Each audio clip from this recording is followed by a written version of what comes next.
Throughout this course, we're going to use a number of penetration testing tools.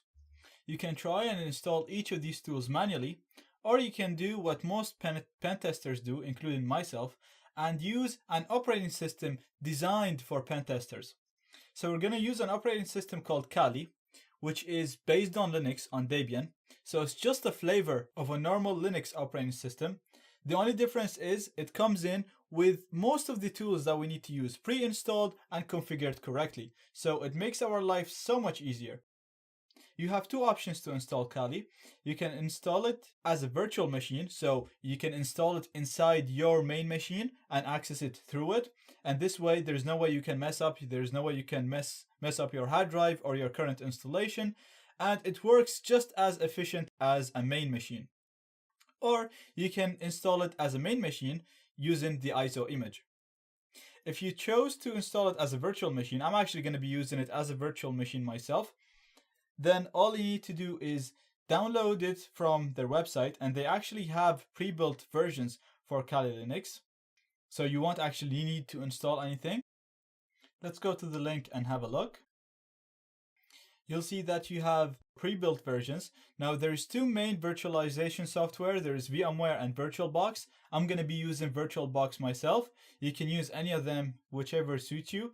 So all you have to do is click on the one on the virtual software that you're using and download the one related to you. So if your processor is a 32-bit, download the 32-bit. If your processor is a 64-bit, then download this one.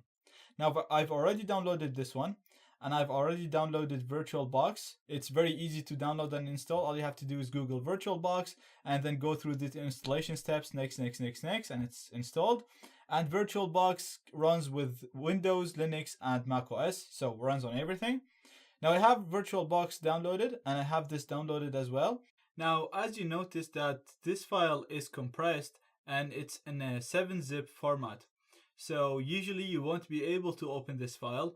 If you're on Windows, you need to download 7-zip. So just Google it and download it. It's free, very easy to install. If you're on OS X, then download a program called the Unarchiver. Now you'll find this in the App Store or on Google as well. So I already installed the Unarchiver. I'm going to right click it and open with the Unarchiver, and this will decompress the file for me. Now once it's done uncompressing the file, you'll notice that there's a new file here, and it's with a .ova extension. So I'm going to double click this file, and you'll notice VirtualBox will automatically open this file for me, and it's telling me that it's going to import a new virtual machine, which is going to be our Kali Linux machine. I'm going to import it right here. Now the machine has been imported successfully, and as you can see now we have a new machine right here that we didn't have before. So I'm just going to go on the settings to modify a few settings. So usually you'd be able to set up the name here. Usually I'd go on system and modify the amount of RAM, but 2 gigs is more than enough for Kali. You can also modify the number of processors it can use, and it's set to 2 processors. Again, this is enough, so I'm going to leave it the way it is. One of the most important settings that I want to show you is the network setting, and we're going to make sure to set this to a NAT network, and that'll basically connect this virtual machine to a virtual network. So Kali is going to have internet connection through this virtual network. We'll also connect all our virtual machines to this network so that these machines can communicate with each other and can have internet connection, and we can also try to hack into them from the Kali machine. Now, as mentioned in the requirements, you're going to need an external wireless card to carry out the attacks explained in the cracking section. You'll also need an external wireless card if you wanted to carry out the network hacking attacks on real networks instead of the virtual network that we're going to be using. We're going to go into more details into that in the future. For now, I'm going to show you how to connect your external wireless card. So I'm going to go on ports, and I'm going to go on USB, and I'm going to click on USB 2. And now I actually have my card already connected through a USB port. So I'm going to click on the plus sign, and the card has a chipset made by Atheros. So this is my card right here. I'm going to click it and click OK. Now, if I run the machine like this, it's going to give me an error because I enabled USB 2. When you enable USB 2, you need to install a package called VirtualBox Extension Pack. So we're going to go to Google, and we're going to look for VirtualBox Extension Pack. So it's going to take you to the same link that you downloaded VirtualBox from. Now, usually you download the latest version, so you can download the latest version of the extension pack right here. Now, I actually have an older version of VirtualBox, so if I go on VirtualBox and About, you'll see that I have 5.0.20.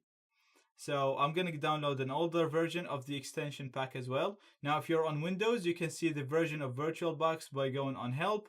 On macOS, you go on VirtualBox and About.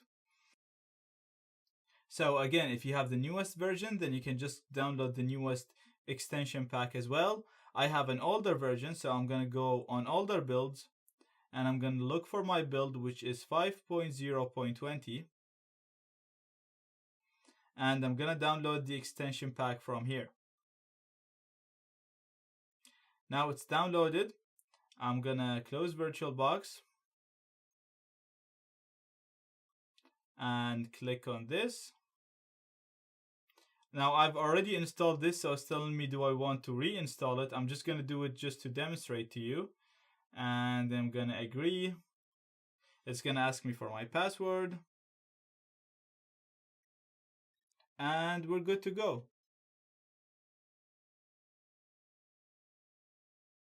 Now you can just click on start, and that'll start the virtual machine for you. We're not going to be talking about how you use this virtual machine in future videos. We're going to talk how to use it and the programs that we're going to be dealing with.